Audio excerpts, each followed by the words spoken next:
চারটি জিনিস আপনার শরীরকে ধ্বংস করে দিবে, আপনার দেহটাকে নষ্ট করে দিবে, আপনার শরীরটা কঙ্কালের মতো হয়ে যাবে। এই চারটা অভ্যাস থাকলে কখনো আপনি সুস্থ স্বাভাবিকভাবে জীবনযাপন করতে পারবেন না। অতএব যদি আপনি সুস্থ থাকতে চান তাহলে অবশ্যই এই চারটা অভ্যাস আপনাকে ত্যাগ করতে হবে।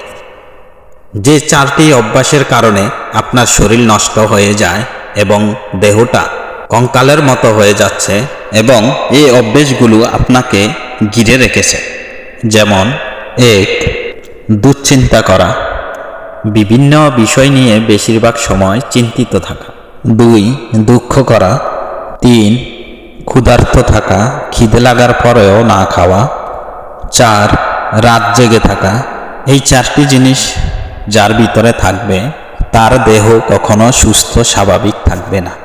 অতএব সুন্দর চরিত্র গঠনের জন্য নিজেই নিজেকে পরিবর্তন করতে হবে।